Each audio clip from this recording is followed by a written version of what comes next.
So I wanted to take a moment with the holidays coming up to talk about peace, because when you are in an abuse dynamic, the holidays are exhausting. They're chaotic. They're stressful. They're just abusive. They're just like this ground that abuse flourishes in. There's a lot of deadlines, expectations, other people. How is this looking from the outside? Or seeing other people in healthy relationship dynamics and going, wait a minute, is my relationship bad? Like, what's going on here? And also, there's all of the tasks on top of like your normal day-to-day tasks. And I had this moment earlier where I went, "Oh, I'm so thankful that I am no longer in an abuse dynamic. I'm looking forward to the holidays. I'm looking forward to loving, happy experiences with my family, with people who actually care about me, versus all of the obligation, the weaponized obligations that you end up with abusers, or like the way an abuser will sabotage these what are supposed to be happy events, especially if they love attention and the attention's not on them. Like, guys, Thanksgiving is coming up, Christmas is coming up, New Year's is coming up, then there's Valentine's Day, and then after that, Mother's Day. I guess, or depending on what countries you're living in, some of these states will be different. But when I think back to the chaos, I honestly, it's like my brain was just overwhelmed and I was in survival mode. And I was not able to like make choices, true productive choices for myself. Like we talked about on the subreddit, like an abuser colonizes your mind. You're thinking about them, or you're worried about what they'll think about something, how they'll respond, and how do you manage a situation. Like, your entire brain becomes oriented to this other person when it shouldn't be.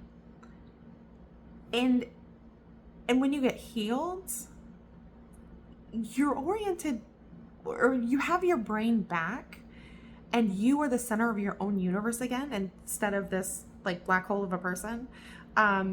But it's not even like you thinking about yourself all the time. It's more of an outward focus. You're focused on what you want to do, what you want to create, who you want to be.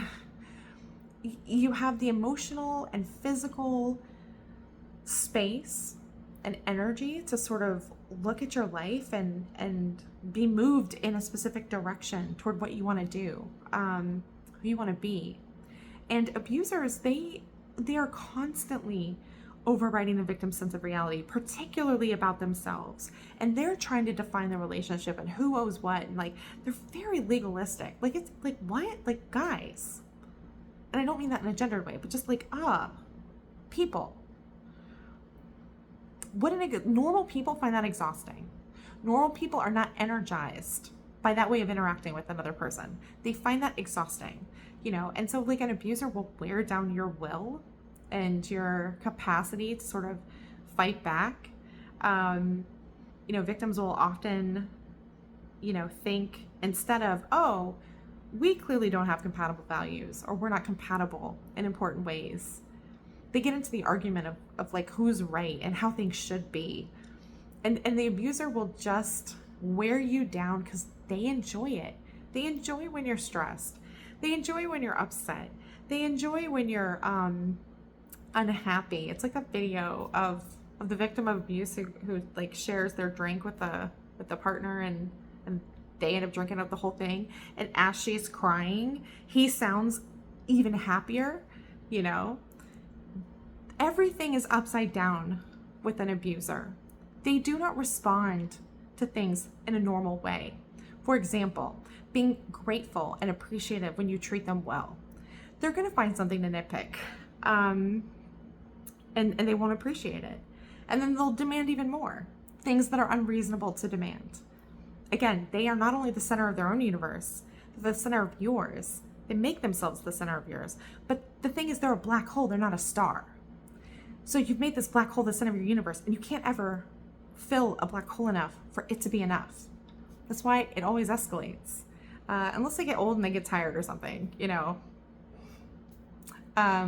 So anyway, just, you know, if you're in a relationship dynamic and this person is abusive, I know you're tired. I know you're stressed. I know you're afraid. I know you want things to be better.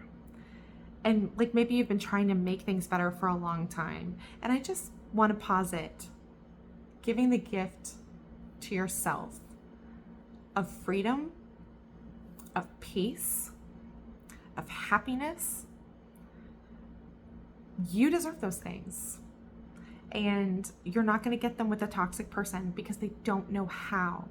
They might feel pleasure, but they don't know how to be genuinely happy and to be satisfied.